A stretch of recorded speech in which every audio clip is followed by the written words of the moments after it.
Thank you very much for joining me, Polina here, a bit late here, talking to you about the new moon in Pisces that is happening on the 13th of March, and we are now on the 12th. So this video is going to be not just about the new moon itself, but about the bulk of energy that we're going through before the beginning of the year on the 21st of March. So I'll explain this probably a little bit later when I get to it.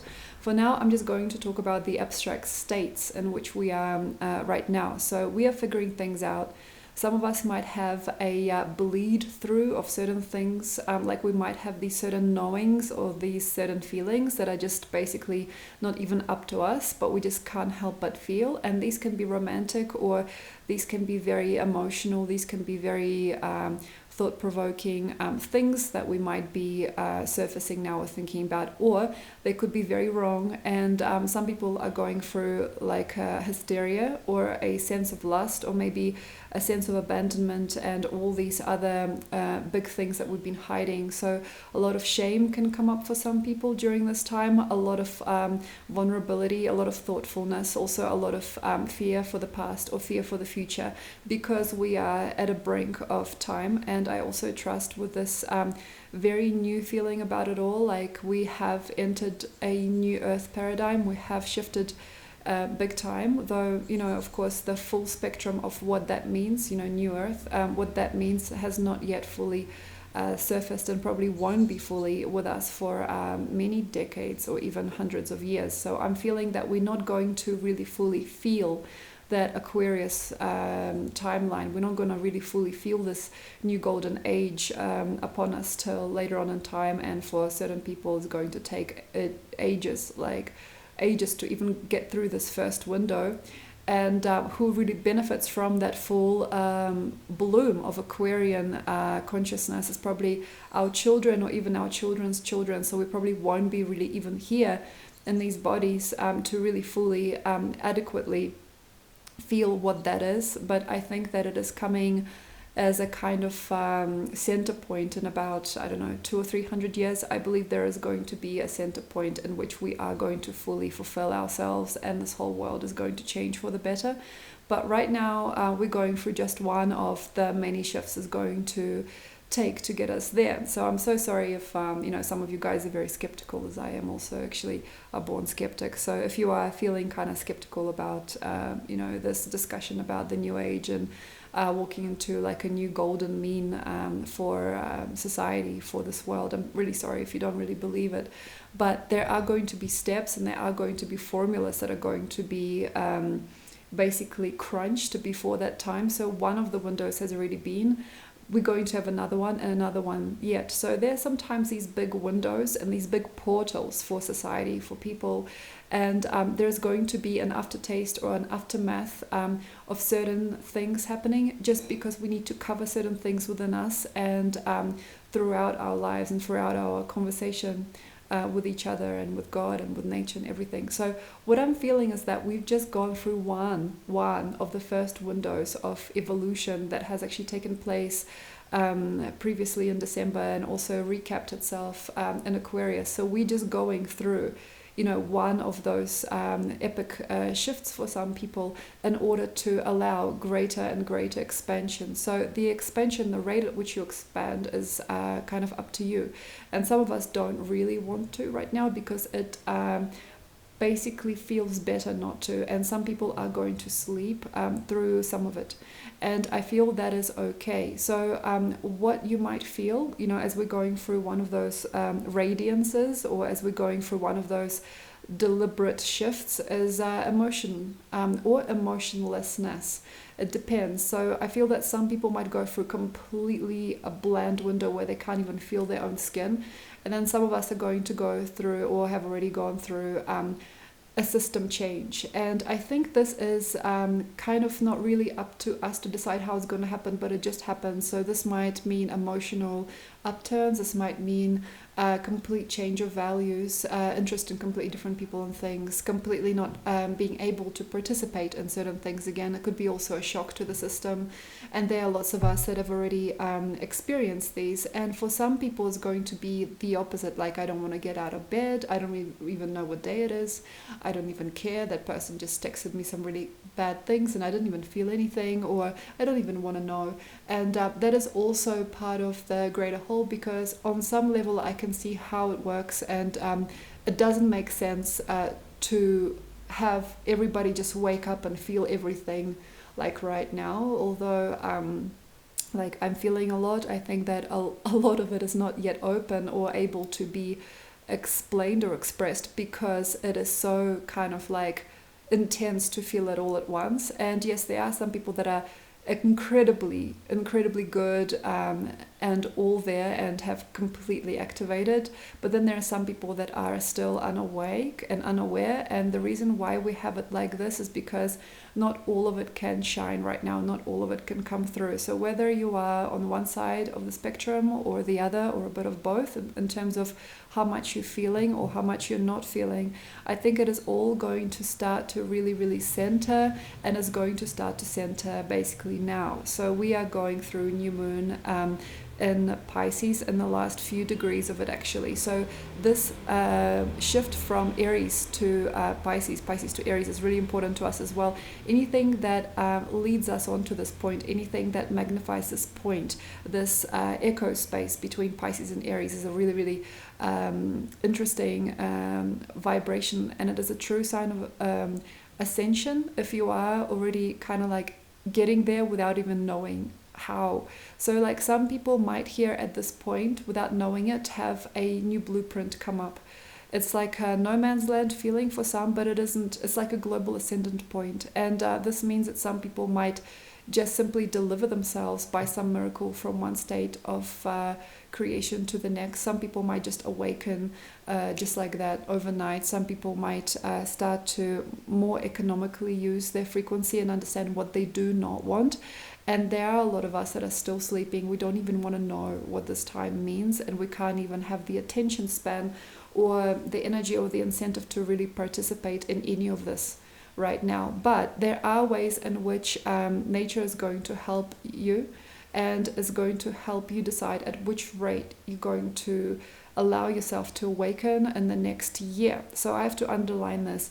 The next year starts on the 21st of March on the equinox point between Pisces and Aries, simply because it is what it is. You know, this is the peak of spring for the northern hemisphere, and also the peak of autumn, I suppose. You know, it's a very global and galactic peak actually, in terms of where you really need to be, what you really want to do, what you want to draw your attention to, and how you really want to work things out. So in my case, this is happening phenomenally great, and it's all kind of happening as I wished, and it is all up to me right now. And I'm already feeling this Aryan energy in my bones, that my life is my own doing and my own creation, and with me in mind, a lot of things get done, and I can see how I've grown very tall, for example. And for other people, that is not really recommended to feel, especially if you're feeling that you could hurt somebody or yourself. But there are lots of us that are feeling that ego come back in.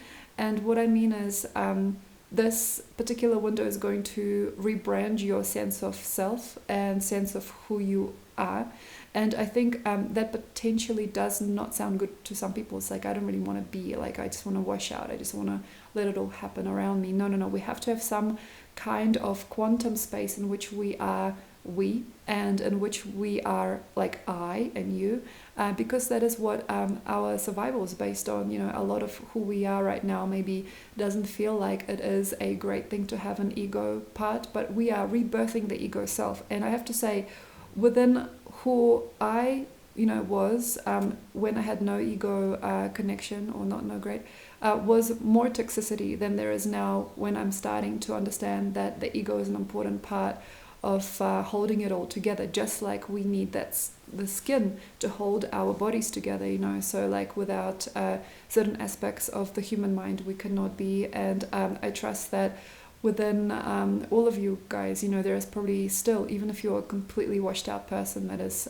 seeking perfection within completely new realms, and is automated to such a degree that doesn't include any human element anymore, that's great. But I think that it doesn't have to be this way. Like, if you can imagine, we have the spirit and the courage to really wash ourselves out here if we want to. Like, we can fully be almost like disabled in a way, because there is no self anymore, and we don't function within our universe or our unity with God. We can indeed completely wash it all away and be part of anything. And I think that is also love, and there is also lust within it, and the lust is for the unmanaging of self and the merging with the greater whole.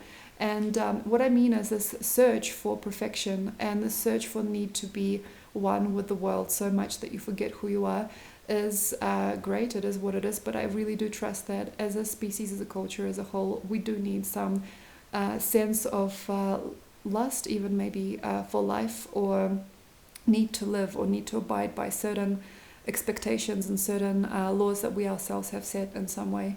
And I think that although it is nice to be without any ego quantums or anything like that, without any self-association, I do trust that at this point in time, in our society, in our culture, in our timeline as a species, we do, I suppose, need some kind of I center, I am feeling in order to basically be okay with things as they are. And then from this strengthened point, maybe we can make more psychedelic and more kind of habitually open, free, fresh and flowing realities that aren't at all to do with the self. But because Aries is like a part of life, that connects you to your body, yourself and who you actually are. I trust that for many, many people, unless they are really, really safe and open to flow completely, it is a good idea to sit still for a while and realize themselves and how they are, what they're feeling, what they're thinking about, and what they're knowing of. So if you are one of those really, really open and agile people who's able to already feel that energy of life, that Arian energy already come in before Aries even begins, I mean, I salute you. It's a good feeling to really get that raw freshness out, and to also help another person feel selfness. I'm not saying selfishness, I'm saying selfness. And also it could lead you to more and more occasion in which you help other people evolve through that freshness and the spark of what it means to be an individual person. But that means also taking care of a whole lot more than you need. So yes, in some way the ego is a trap, in some way to feel ourselves as separate individual people and to think of self as I, and to think about ourselves as separate containers from each other. It does take its toll, and I do understand there is a, not necessarily a karma, but there is a life which will bring you choices that are in the spectrum of ego self. I am, you are, here we are, here it is. And that is your choice, whether or not you want to work with these. So I'm kind of preparing you for the changing of tides. If you don't really want to work with this anymore, if you just want it all to be a dream, if you are no longer interested in participating with anything and you just want to feel more abstract feelings, I salute you as well. I think that is also a very difficult path. That's another extreme.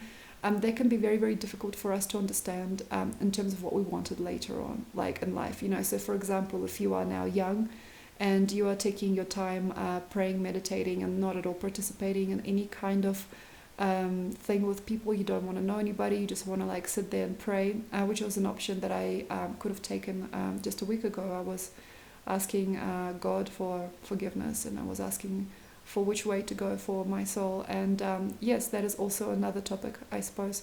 But I'll just go through this very simply and very quickly. There is a certain consciousness that is waking up that is saying, look, I just want to sit down and pray, and just pray and just feel the love, and that's it. And it's almost like a conversation with the death, and that can also be a difficult mode of operation as well. So that's the opposite side.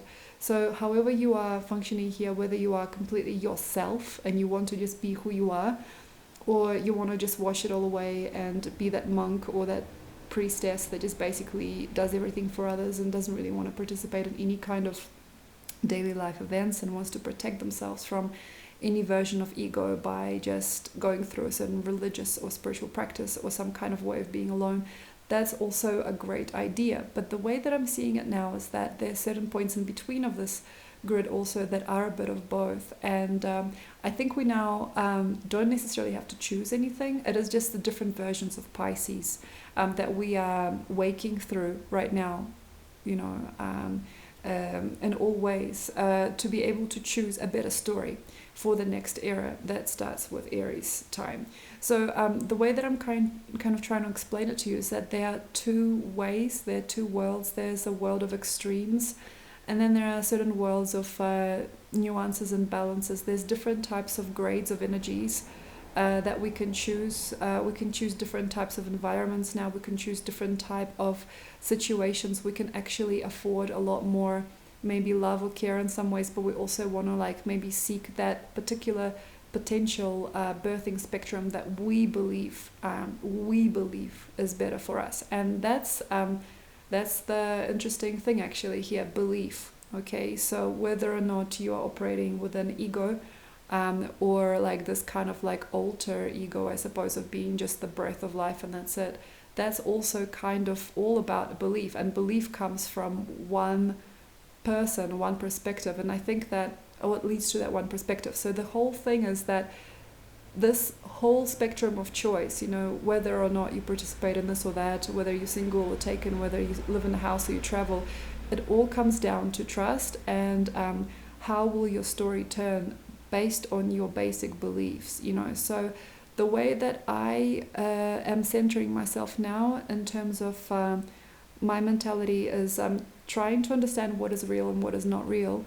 And the way that I'm seeing it is that life is beautiful, and no matter where we are, where we go, it's very important to trust her and to live through her and to understand her and celebrate yourself and rejoin yourself greater and greater to her. So it's kind of like a portal of not necessarily lust, but attraction to her. So attractive energy to life itself. So that eventually helps you regenerate your bones. That eventually helps you regenerate your stamina, your your self-esteem. Your center point, who you are and where you're going to go later on, and who your children will be. So that is how I'm centering myself. I'm worshipping her. So I am a great deal involved with love and light and, the way that we are and the fact that we have tissues and the fact that life is a beautiful, brilliant opportunity to really get to know her and who is her, her as love and light, the vision, the economical way in which she works, the way that she touches lives, who she is, who is she?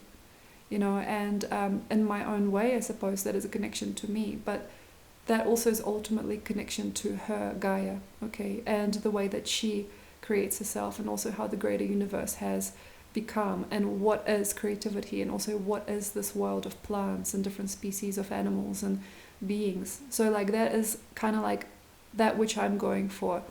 And I have to also state that we are going through Venus conjunction with Neptune, understanding the belief system behind your ultimate goals, okay, and your ultimate self knowledge and self-image. And also as a woman or as a feminine person, it's really important to understand where you are as that, and also what is the quantum feminine for your story, for your species, for your whole world. And I think also we have to understand what is the brilliance of our beliefs, so how you spend your time, what you are working out, what you're making in there, you have to really get juicy with it. You have to get really hot with it, you know what I mean? It can't just be, okay, so I found a safe little space in which to sit down and just count my blessings and feel at least I'm here, so juiciness of beliefs and relevance, okay, the juiciness of what you have, that juice of what you have to say, the juice of where you are, and what you're breathing and making of yourself, the juiciness of your relationships, okay, the realness of your thoughts, the power of your essence, the evolution of your grid of consciousness, of connections, your truths, okay, how you feel, in the end, whether or not you're going through some karmic stuff still or not, just remember, okay, everything will go, everything will fade, this too shall pass, and all you have left is this real deal, this realness, okay? And I understand now that like a lot of people are not really wanting to feel it, because sometimes you see like the ego, like all this center point of beliefs can sometimes be an ambiguous part of other things. So sometimes we become very juicy and hot and feel very, very calm and very, very grateful and very, very singular in this world, you know. So we've chosen like, you know, a place to be, we've chosen a way to be, something like that. And then sometimes we feel fear, because sometimes from this juicy point comes sin, you know. So like I was very strong and I felt really good, and you know, all that stuff that I did, you know, in the past, you know, also reflects how I'm feeling now about this point in time. So for example, in my life, I have never really felt this way, okay? But some people were really blessed with good parents and good schools and, you know, a good formula for life at the beginning. And sometimes, you know, when we see it, when I was a really, really strong, arrogant child, or when I was a really, really strong, well-adjusted adult, I spent a lot of money, or like I wasn't really nice to the people that were weaker than me, or I didn't really fit into the group because I was too big for myself, or I just thought about all this stuff that later on brought me nothing. So you see, like sometimes from strength and from strengthening ourselves into this one point perspective, which is what Aries is. It's coming up soon. From this sometimes comes a sense of sinfulness, and honestly, like some people cannot handle this. So some of us remember, you know, the times of our lives when we were really, really strong and really big and really beautiful, and we felt really hot. You know, like we felt like there was just like so much. It's not like flame. It's not anger. It's just youth, you know. And then sometimes we see ourselves, you know, and other people and certain cults of youth and beauty and what they really eventually develop. And some of us I see have completely let go, and they said, okay, count me as dead, you know. Like some people, like, I don't want to stand that ground, you know. And I think this is about like ultimate forgiveness and nourishing of our souls, you know, of ourselves, you know, and understanding that, sure, you know, once we had money and we've spent it all, once we had beauty and we just gave ourselves away, once we had talents and we didn't really do anything with them or anything like that, it's important to cultivate only the best. And I know this is difficult for some people to understand, okay, because we've come from, you know, I suppose all of us here come from a spirit culture or a place of spirituality which is kind of about denouncing it all and just staying safe and true with this one point perspective, and in the end of that tunnel is just you. But we think there is like a God, and we feel sometimes fear of addiction, fear of manias, fear of magic, because we feel blessed to just be, you know, after what happened, or, you know, after all, you know, and we get that like gentleness about us that we really love about ourselves and like other people. But you see, like sometimes it can be very paper thin. So I want to tell you a little bit about this, okay? And me, I've also developed kind of a talent for knowing stuff, because I've diluted me and whoever I could have been to a 0 point. And I think that was very real for a long time. And I didn't want to be anything else, you know, so I didn't want to be here, okay? And I just wanted to give back whatever I could until I died. And in me, I was already died. I was already dead. And I think that for some people, that happens as a kind of a mistake that they make, because they think, okay, now I've just got to be good, you know, I just got to be true, and I just want to iron out every single wrinkle that I have in my past. And I think that for some people that happens as a passing of time, you know, passing of tides, inevitably leading to this husk-like state. And I really want to talk to you here about the state of the husk. You know, it's like, and then my boyfriend left and I was just a husk for many a decade, okay?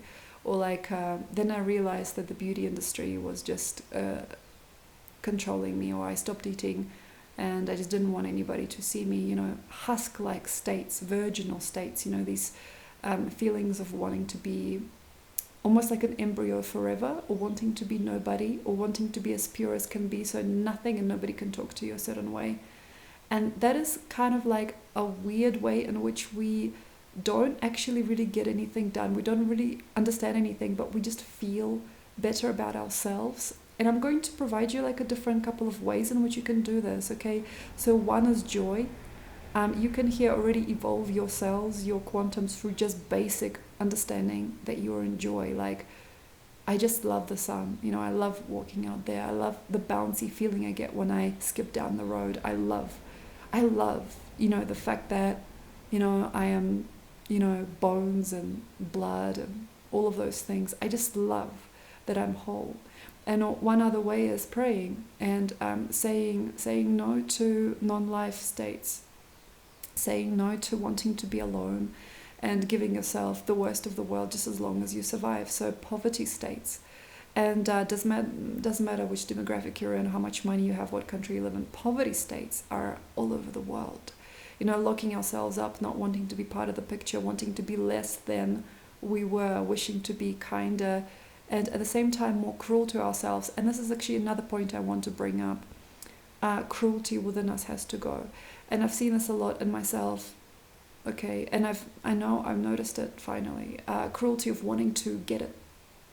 You know, the cruelty that it takes to make yourself the best at something. You know, like working endless hours. You know, doing too much time at the gym. You know, trying to be the best, trying to care. You know, it's cruelty.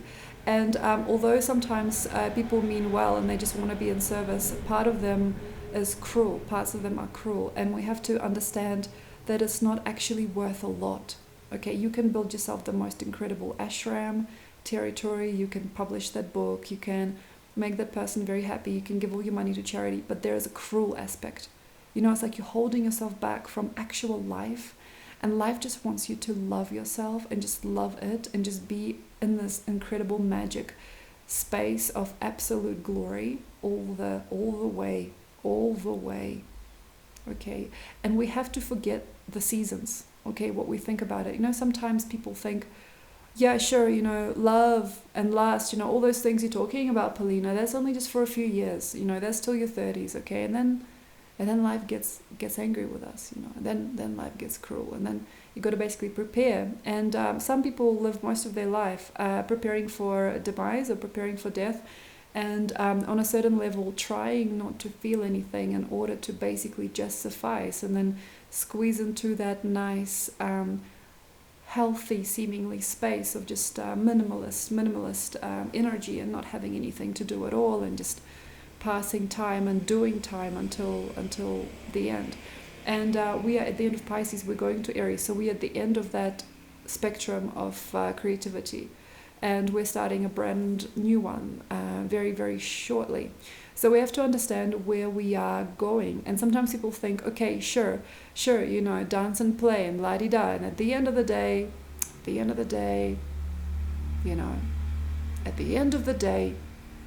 you know, so sometimes we have these stories, it's like mommy and daddy stories, or like that boyfriend or that girlfriend, you know, at the end of the day, I was sitting there alone, okay, at the end of the day, you know, after the money was spent, you know, and the love was made and the children grew up and left my house, at the end of the day. And sometimes it's really tough, you know, and it doesn't really matter which age you are. Some people start their life like that, okay, and some people end, you know, like this. It's important, it's impressive not to go there, okay? It's important not to count your money, okay? Don't count your money, okay? Like, seriously. And try not to plan ahead of time, like, well, what if in about like a day this won't work out? What if that guy was perfect for me? What if it's not this guy? Like, what if like my career doesn't work out? What if I can't actually like take care of myself when I'm older? Like, who's gonna be next to me when I'm like 60, 70 years old? Like, what's gonna be like? We sometimes try to prepare, and part of that is this idea that nothing will work in the end. And on some very, very grand level, that is kind of true. Like, in a way, nobody is anything for you, and in some way, yeah, sure, like it's all kind of a little bit of a global joke, and lighten up about this. But you know, it does seem like nature is just having a laugh, but nature just wants to have fun. It doesn't actually want to be bad to you, it doesn't want to be negative to you. It is not like sad journey, you know, till we can't, you know, get out of bed anymore. It's not like that. we've got to understand that, this unique sense of truth that is within the breath of air, okay, and within this beautiful sip of water and this incredible sandwich, for example, okay, this incredible feeling of just love in every moment of being whole and being here is the best part. And I also would like to talk to you a little bit about disintegration of consciousness and fragmentation of a soul, and sometimes we're not really here. We have a beautiful, sexy cup of coffee in front of us, for example, as I have now, even though it's cold. And we can't be here. You know what I mean? Like we hold the damage in our throats, okay, and we don't want to really participate with anything, because part of us is with our mom. A part of it is not really about this day. A part of it is not really about anything. Oh, please take me away from here. Take me away from here. No, I don't want to do it. I don't want to live like this. Like I'm still thinking about my ex. How long has it been? 5 years. I'm still there. How could he do this to me? Why didn't I do this? And some people in the future, they're like, well, what if there's going to be a war in the future? What if I need to build a bunker? I was there, like, seriously, just like 3 days ago. Like, what if I need to be just, I don't know, sitting somewhere, just waiting it out a little bit, And that's when we become mice. Like, we become smaller than we are. Nothing wrong with mice. If you're a mouse lover, like, nothing wrong. But what I mean is, like, the habits of a mouse, So it's like sitting there, sitting alone, trusting life to be unusually kind in some way and unusually bad in other ways. Like, say you got your little piece of grain and you're eating this little piece of grain like a mouse. I have what I got. It's okay. I've got what I got. And then suddenly, like, there is like a noise outside and you hear a fumbling. You're like, I think there's a cat outside. Wow, that's scary. And we can get very, very, very small and in some ways tall with these types of mentalities and beliefs. So, for example, a person can gather whatever they can have, in their little house or their bank account. Same time, they're kind of like looking around, thinking who is there, what is there. And they can get very, very strong at the same time. Like, they can be a very good sprinter. They can be a very good runner because they got to outrun the cat, They got to make sure that they have all the grain they can get, so they become very resourceful, very good at knowing which grain is the best. They can become very well. Sorry about, tricky metaphors. What I'm basically saying is that even though you might choose a limited life, okay, there are ways in which you can grow very big. Like, okay, I'm going to sit inside. I'm not going to talk to anybody. Okay? I'm going to get really good at meditation. That's what I'm going to do. And I'm going to, like, get really good at yoga because there's nothing else. I'm just going to, like, go into it.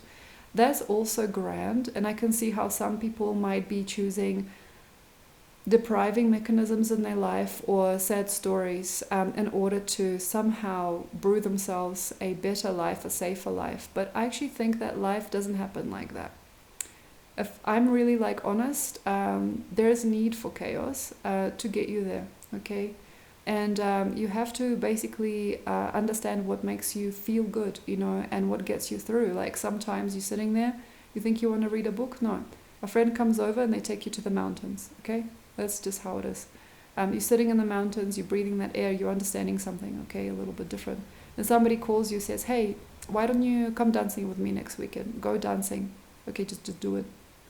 And I'm feeling that some of us are, yes, we are debilitating certain things. Like, there are certain worlds we don't want to be in. Like, I don't want to go to that gig because I just know what all the people there are about, or I just don't.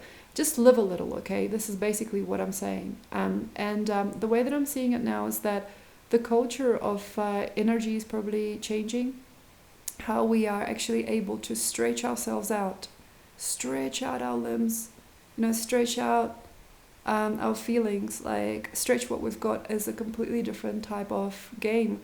That culture of sitting in the tower, that culture of having a house to yourself, that way of strategizing your life with just enough money to get through and savings and all of that stuff is going to start to fall out of us. It'll just simply start to inevitably become no longer as exquisite as it was before. And I also think that a lot of specifically men, perhaps, and people with masculine energy, are not going to any longer go with certain themes, and not going to work in certain jobs, not going to listen to certain stories. And I also have to say that the culture of masculine and feminine contribution to each other or to oneself is going to change, and we're going to break free from most of it. So a lot of that which we have once fought for and thought, a lot of the stuff of the family unit and a great way to hold a house together, or just a way to ignite one another, that is going to all fall, and we're going to inevitably have a different formula for the heart, and for what is safe, and how we're going to inevitably join ourselves with another person, and what another person means.